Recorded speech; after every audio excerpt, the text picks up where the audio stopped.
కథామంజరి అంతర్జాల పత్రిక మే 2025 శ్రావ్య సంచిక విశిష్ట అతిథి కథ ఇల్లు చూసి వెళ్ళబోయ్. కలం నవలూరు వెంకటేశ్వరరావు, గళం పప్పు భోగారావు. వేణు శ్రీపతితో చెప్పాడట, రమణ నిన్ను చూడ్డానికి వస్తున్నాడు అని. అని ఊరుకున్నాడట. ఏమిటా పదార్థం? నీవు చెప్పింది విన్నాను అని సూచించడం మాత్రమే, కనీసం ఆసక్తిని వ్యక్తం చేయడం కూడా కాకపోవచ్చు. ఎవరొచ్చినా రాకపోయినా అతనికి ఒరిగేదేముంది? కాలక్షేపానికి కూడా మనుషుల అవసరం అతనికి ప్రస్తుతం లేదు. గడిచే ప్రతిక్షణం భయపెడుతోంది. దానికి కళ్ళెం వేసే వీలు లేదు. క్రమం తప్పనిది కాలం. నగరంలో ఒక మూల నుంచి మరో మూలకు వెళ్లడం అంటే కష్టమైన పని. బస్సుల్లో, ఆటోలలో ఎలాంటి కష్టానికైనా ఓర్చి చేయవలసిన పని. వెళ్లి శ్రీపతిని కలవడం 50 ఏళ్ల పైచిలుకు పరిచయం కారణంగా. పరిచయము ఒక రకమైన అనుబంధం. నిజానికి లోకంలో స్నేహంగా భావించేది రమణ శ్రీపతి మధ్య ఉంది. కనుగొనగలడా ఇల్లు? ఎడంవైపు పడమర దిక్కున తూర్పు వైపు చూస్తూ ఉంటుంది ఇల్లు. ఎంతకాలమైనా దాని రూపే, కాని దిక్కులు మారవు. ఉత్తర దిక్కుకేసి నడిచి వేణు చెప్పిన గుర్తుల ఆధారంగా కొత్తగా కట్టిన 4 అంతస్తుల భవనం ముందు ఆగాడు. అదే తన గమ్యం. ఫుట్పాత్ మీద నిలబడ్డాడు తూర్పు వైపు తిరిగి. జుట్టు లేని బ్లాక్ క్యాట్ కమాండో లాంటి వేణుకు బండి మీద రావడానికి 2 నిమిషాలు చాలు. కూతవేట దూరం. అతనికి కాలం మీద గౌరవం లేదు. కాలానికి ఎవరి మీద గౌరవం ఉండదు. 2 నెలలుగా వారంలో 4 సార్లు వెళ్లి శ్రీపతితో మాట్లాడుతున్నాడు వేణు. ప్రతి అవకాశాన్ని కాలక్షేపానికి వినియోగించుకుంటాడు వేణు. మాట్లాడటమే తప్ప ఎవరూ చేయగలిగిన సహాయం లేదు శ్రీపతికి. మాటలు మందులో పనిచేయవు. ఎవరితోనూ లోతైన స్నేహం చేసే గుణం శ్రీపతికి లేకపోయినా చాలామంది స్నేహితులని పిలువబడేవాళ్లు ఉన్నారు. మంచి మాటకారి. ఎవ్వరినీ మోసం చెయ్యడు. సహాయమూ ఎక్కువ చేయలేడు. చేయగలిగినది చొరవగా చెయ్యడు. పక్కనున్న ఒక జిల్లాలో ఆస్తిపాస్తులు స్వల్పంగానో ఓ మోస్తరుగానో ఉన్నాయి. ఆ వివరాల గురించి అతనెప్పుడూ మాట్లాడలేదు. అనవసర విషయాల్లో కూడా కాస్త గోప్యత పాటిస్తాడు. మంచి జీతం వచ్చే ప్రభుత్వ ఉద్యోగి. ఖర్చుదారీ మనిషి కాదు. ఖరీదైన బట్టలు తాను వేసుకోడు. భార్యకు పిల్లలకు కొనడు. పిల్లలను అంతంత మాత్రపు చదువులు చదివించాడు. తిరగడానికి ఒక వాహనం కూడా కొనుక్కోలేదు. ఎవరన్నా ఆ విషయం ప్రస్తావిస్తే, నేను దాన్ని నడపడం నేర్చుకోలేను, నడపలేనప్పుడు వాహనం ఎందుకోయ్ అని నవ్వేసేవాడు. ఎవరినీ యాచించే గుణం లేదు. యాచించక తప్పనప్పుడు దాన్ని యాచనగా వినిపించకుండా సరైన పదాలు ఉపయోగించగలడు. అతనికి వస్తు వ్యామోహం కన్నా డబ్బు వ్యామోహం ఉంది. అది వస్తువుల కొనుగోలుకు అడ్డం. ఏ వ్యసనం లేదు. మధ్యస్థపు ఎత్తులో బొద్దుగా చామనఛాయ రంగులో ఉంటాడు. మొహం కన్నా అతని చిరునవ్వు ఆకర్షణీయంగా ఉంటుంది. 2 భాగాల మరుగుజ్జు ఇంటి స్థానంలో ఈ సౌధాన్ని చూడడం నమ్మవలసిన నిజం. ఒకనాటి గజం విలువ 10 రూపాయల నుంచి ఇప్పుడు 1,00,000కి ఎగబాకి ఉంటుంది. పెరుగుటు విరుగుటు కాకపోవచ్చు. పెరుగుటికే కావచ్చు. పాత మనుషులు పోయేదాకా ఎదురు చూడడమే తప్ప వాళ్లను నూతనంగా నిర్మించి మరింత జీవం పోసే వీల్లేదు. కట్టడాలతో ఆ పేచీ లేదు. వినిన దానిని బట్టి శ్రీపతి 3 పిల్లలు, వాళ్లు పెళ్లి చేసుకున్న మరో 3 పంచాయతీ లేవదీశారు. 37-38 ఏళ్ల పాత కొంపను కూలదోసి బహుళ అంతస్తుల ఆధునిక భవనం కట్టుకుని పనిచేసుకుందామని. అది నగరంలోని స్థిరాస్తి విలువలు అతిగా పెరగడం వలన పెద్ద ఆస్తి అనిపించుకుంటుంది. రోజులు ఎలా ఉంటాయో ఊహించడం అసాధ్యం కనుక ఆ కుటుంబానికి సంబంధించిన ఆ పెద్ద ఆస్తి విషయం తేల్చేసుకోవడం ఉత్తమమే అని ఆ 6 ఉమ్మడిగా భావించారు. శ్రీపతి భార్య ఆ విషయం తనకు సంబంధించని దానిగా తాటస్థ్యం వహించింది. మనిషి బతికుండగానే అతని నుంచి బాకీలు వసూలు చేసుకోవడం క్షేమదాయకం. ఎప్పటికైనా ఆస్తి దక్కవలసిన వాళ్ల మనసు కుదురుగా ఉంటుంది. శ్రీపతి మిగిలిన జీవితము సుఖవంతంగా గడిచిపోతుంది. అధునాతన సౌకర్యాలను అనుభవిస్తూ, మేడ మీద నుంచి అతనికి ఇష్టమైన సముద్రపు పోకడలు చూస్తూ. ఆ ఉద్యమ నాయకుడే కొత్త భవనానికి ఎక్కువ పెట్టుబడి పెట్టడానికి, దాన్ని నిర్మించడానికి ముందుకొచ్చాడు. తన పెట్టుబడి వారసత్వ హక్కు ప్రకారం అందరికీ దక్కవలసిన వాటాలకు అనుగుణంగా ఎవరికి ఏది ఎంత చెందాల్సింది ఒప్పందం కూడా కుదుర్చుకున్నారు. ఉన్న ఇంటిని కూలదోయడానికి గాని, అంత పెద్ద ఎత్తున ఆ నిర్మాణాన్ని చేపట్టడానికి గాని శ్రీపతి తొలుత విముఖుడు. తన తదనంతరం 3 భాగాలుగా ఆ స్థలాన్ని పంచుకోవడం అసాధ్యం కానప్పుడు, లేదా వాళ్ళనుకుంటున్న పథకం ప్రకారం అపార్ట్మెంట్ కట్టుకుని పంచుకోవడానికి భవిష్యత్తులోనూ వీలున్నప్పుడు ఇప్పటి నుంచే భాగాలు పంచుకుని వేరుపడడం ఎందుకు అని అతని ఆలోచన.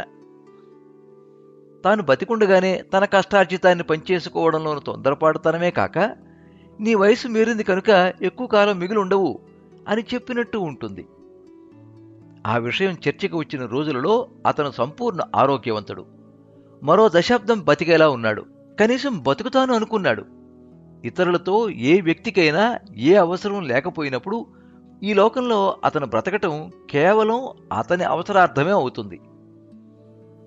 ఆ సాధారణ సత్యాన్ని ఎరిగినప్పుడు దాన్ని భరించగలగాలి.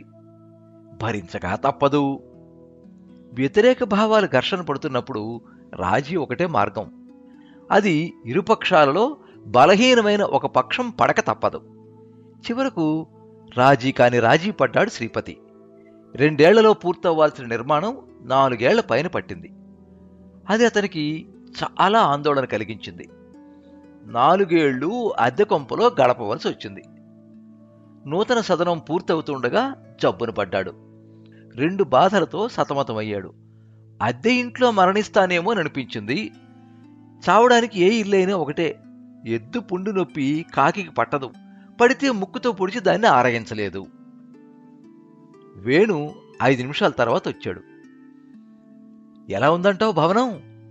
భయపెడుతోంది. అసూయ? లేదు, కేవలం భయం. దేనికి? పైకెక్కితే పడిపోతానేమోనని. భయానికి కేవలం అదే కారణమా? అది కూడా. భవనం కాకుండా ఇంకేమీ భయపెట్టడం లేదు కదా. మరో భయమూ ఉంది. మృత్యు కౌగిలిలోని వ్యక్తిని చూడడానికి ధైర్యం కావాలి. నేను మానసికంగా కూడా బలహీనుణ్ణి. లిఫ్టులో 2వ అంతస్తు చేరారు. పాల ప్యాకెట్లు పట్టుకుని కుర్రాడు బజర్ నొక్కితే ఒక ఫ్లాట్ తలుపు తెరుచుకుంది. అదే వెళ్లవలసిన ఫ్లాటు. అరుపులు కేకలు లేవుగాని ఇల్లంతా సందడిగా ఉంది పిల్లా జల్లతో. పెళ్లికైనా చావుకైనా అలానే ఉంటుంది. 2వ దానికైతే పికవికలు పకపకలు ఉండవు. తలుపు ముందే ఉండే డ్రాయింగ్ రూంలోకి శ్రీపతి కూతురు గంభీరంగా ఆహ్వానించింది.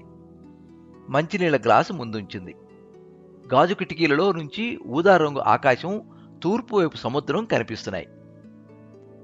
గాలి ఒత్తిడి సముద్రం ఎదురుగా అధికంగా ఉంటుంది కనుక కిటికీ తలుపులను తక్కువగా మూసి ఉంచారు. 2 నిమిషాల తర్వాత తండ్రి గదిలోకి వెళ్లవచ్చని శ్రీపతి కూతురు సైగ చేసింది. రమణ ముందు నడిచాడు. అతని వెనుక యోధుడిలా వేణు ఉన్నాడు. భావోద్రేకాలకు పరీక్షా సమయం అనిపించింది రమణకు. అర్ధశతాబ్దం పైగా పరిచయం ఉన్న వ్యక్తికి ఈ లోకంలో నుంచి వీడ్కోలు చెప్పబోతున్నాడా తను? రమణ వంతు వచ్చినప్పుడు శ్రీపతి ఉండడు వీడ్కోలు చెప్పబోయే వాళ్లలో. దక్షిణం వైపు తలోంచి కనపడని ఆలోచనలతో కిటికీలో నుంచి ఉత్తర దిక్కుకున్న జీవం లేని, కదిలించలేని కొండను, తాకలేని ఆకాశాన్ని, పీలిగగుడ్డ పీలికల్లా ఆకాశంలో తేలియాడుతున్న కురవలేని మబ్బు తునకలను చూస్తున్నాడు శ్రీపతి. దృశ్యమాన ప్రపంచంలో తాను ఎంత సూక్ష్మంగా ఉన్నా అనిపిస్తోందా? మిగిలిన క్షణాలు వేగంగా ఖర్చయిపోతున్నాయి అనుకుంటున్నాడా? రమణకు తన మరణ ఆగమనాన్ని తాను చూస్తున్నట్టు అనిపించింది. ఒడ్డు నుంచి తాను మునగబోతున్న సముద్రాన్ని చూస్తున్నట్టుగా ఉంది. దెండ్లను ఆనుకుని పడుకున్న శ్రీపతి పక్కగా వెళ్లి అతను చూడగలిగేట్టు నిలబడ్డాడు రమణ. రమణ కుడివైపు కుర్చీలో శబ్దం చేయకుండా కూర్చున్నాడు వేణు. రమణ రాకకే ఎదురుచూస్తున్న శ్రీపతి ఎండి పగిలిన పత్తికాయల్లాంటి కళ్ళు విప్పి అతని మొహంలోకి చూసి కుడి చేతిని ఎత్తి అందించాడు. ఎలాంటి భావోద్రేకం లేకుండా దాన్ని తన 2 చేతులతో పుచ్చుకున్నాడు రమణ. అది మెత్తగాను, ప్రాణం చల్లారినట్టు అతి చల్లగానూ ఉంది. ఇద్దరూ ఆప్యాయతను ఇచ్చిపుచ్చుకున్నారు. తన వెచ్చటి హస్తాలు క్షణాల పాటైనా శ్రీపతికి ఊరటనిస్తాయనుకున్నాడు రమణ. ఊరటలకు ఈపాటికి అతీతుడయ్యాడేమో అని కూడా అనిపించింది. భావోద్రేకం అలలా లేచి కుదేలైంది రమణలో. శ్రీపతి అలాంటి దాన్ని అధిగమించి ఉండాలి. బాగున్నావా? గుసగుసలు పోవడం కన్నా కొంచెం పై స్థాయి స్వరంతో అడిగాడు శ్రీపతి. బాగున్నా. బాగా వినపడటానికి రమణ తాను కూర్చున్న ప్లాస్టిక్ కుర్చీని శ్రీపతి మంచానికి సాధ్యమైనంత చేరువుగా తెచ్చుకున్నాడు. మోకాళ్ళను ఎడం చేసుకున్నాడు. వేణు వెనక్కు లాక్కుని తన కుర్చీని గోడకు ఆనించాడు.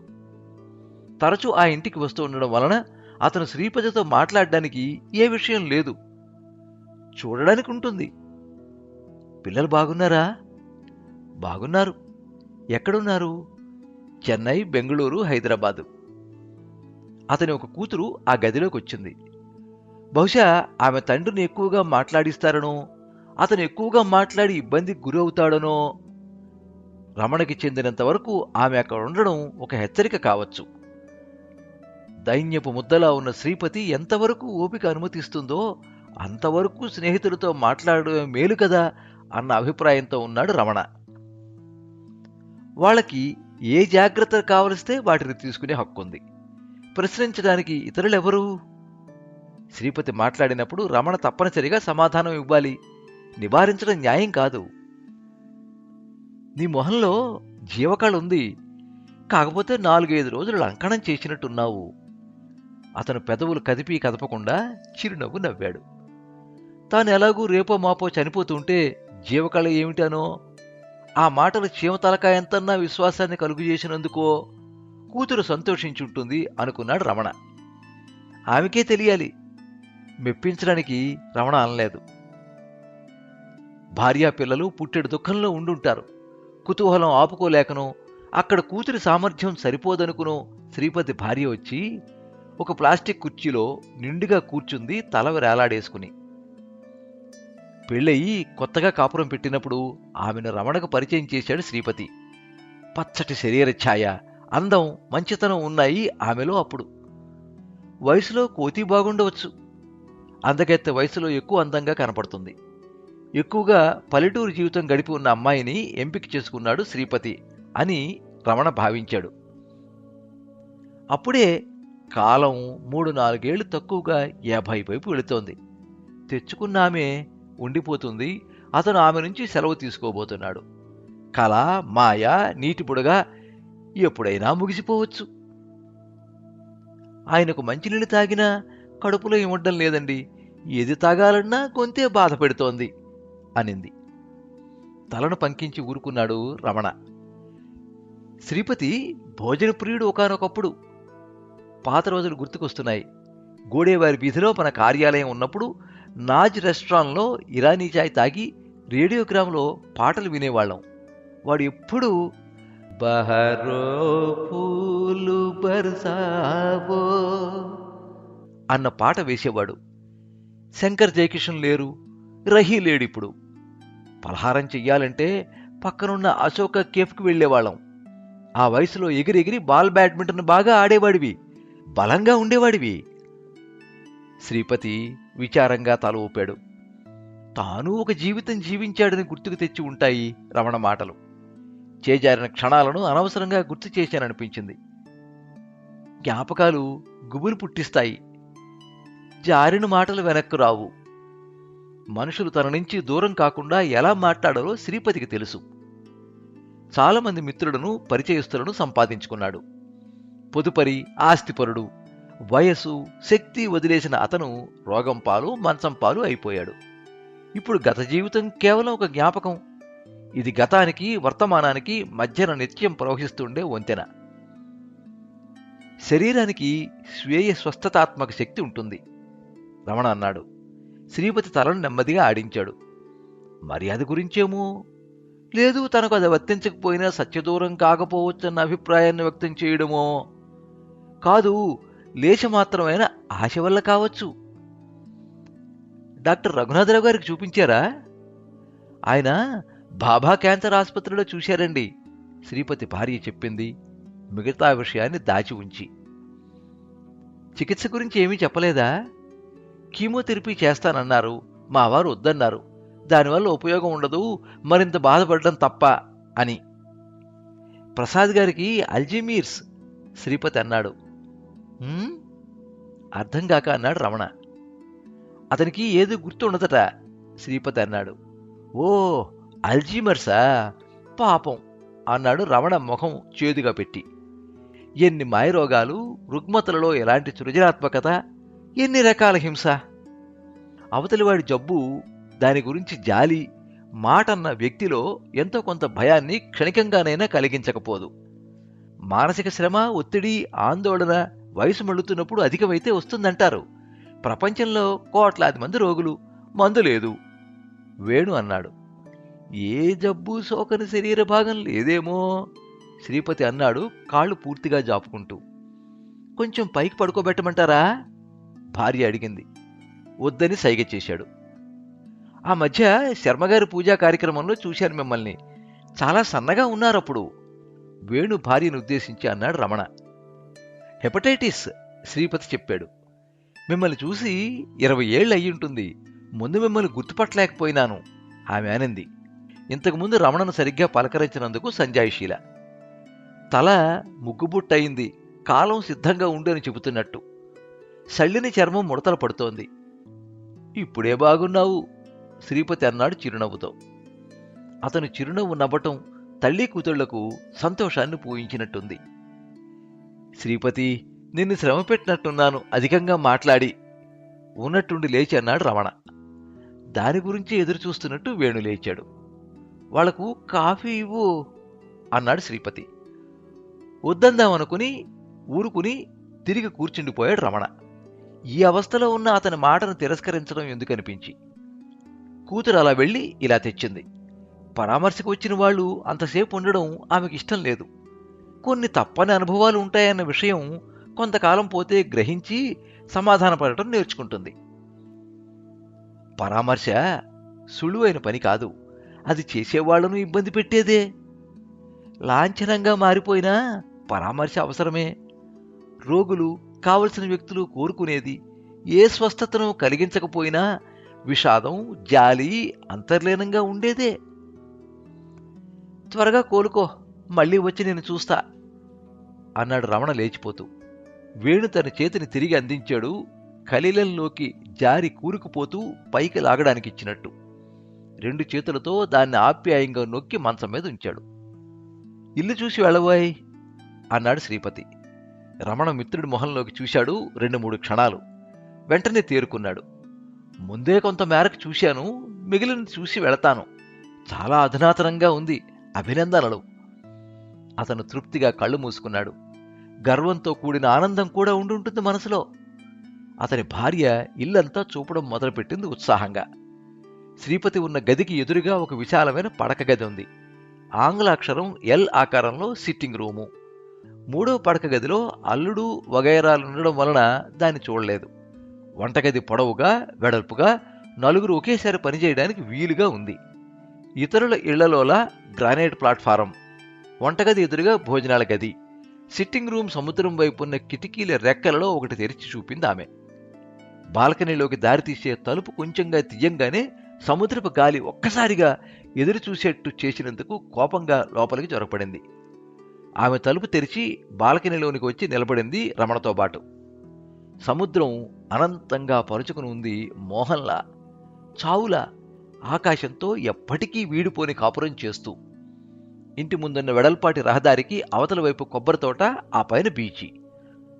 విషయ ప్రపంచాన్ని కృష్ణసర్పంతో పోల్చాడు శంకరాచార్య. ఈ విషం శరీరంలోకి జొరబడనక్కరలేదు, దాన్ని చూస్తేనే మనను నిర్మూలిస్తుంది అన్నాడు. ఆ మాటలను బట్టి కృష్ణసర్పంతో కలిసి కాపురం చెయ్యడమే జీవితం అని కూడా అనుకోవాలి. కనీసం విషయ వాంఛను తగ్గించుకునే వీలుంది. సృష్టి యావత్తూ విషమయమే. తను మునుపటి ఇంటి డాబా మీదకెక్కి పడక్కుర్చీలో కూర్చుని ప్రకృతిని పరికిస్తుండేవాడు శ్రీపతి. మరికొంతకాలం జీవించడం అనే కొసరు ఉండదు, జీవించడం బేరం కాదు గనక. ఇల్లు చూసి వెళ్ళబోయ్ అన్న వేణు మాటలు మనసులో ప్రతిధ్వనిస్తున్నాయి. అద్భుతం అన్నానని శ్రీపతికి చెప్పండి. ఆమె కూడా సంతోషించినట్టు కనిపించింది. ఇరువురు రోడ్డు మీదకొచ్చారు. తల బాగా పైకెత్తి శ్రీపతి ఇంటిని చూశాడు రమణ. మోహకలీలం అంటే వస్తు వ్యామోహం, ఊబి అని గీత అంటుంది. 4-5 రోజుల్లో చనిపోతాడని శ్రీపతికి తెలుసా? రమణ అడిగాడు. ఎందుకు తెలీదు? ఇల్లు చూసి వెళ్ళబోయ్ అన్నాడు ఈ ఆఖరి క్షణంలో కూడా. ఆ మాటలు నాకు అద్భుతంగా తోచాయి. 2-3 రోజుల్లో తాను చనిపోతాను అని తెలిసినప్పుడు వదిలేసే వాటి పట్ల మమకారం అధికమవుతుంది. ఆ భవనం అతనికి సంతోషం, గర్వం కలిగిస్తుంటే వాటిని అనుభవించడం తప్ప? వేణుకు సమాధానం చెప్పలేదు రమణ. గంటకల్లా ఇల్లు చేరి వాట్సాప్ మెసేజ్ పంపాడు రమణ. త్వరగా కోలుకుంటావని ఆశిస్తున్నా. సమాధానం వచ్చింది కృతజ్ఞుడిని. 4 రోజుల తర్వాత శ్రీపతి పోయాడు. అతడు ఇచ్చిన సమాధానం 3 నెలల పాటు ఉంచుకుని అప్పుడప్పుడు చదివి తర్వాత చెరిపేశాడు రమణ.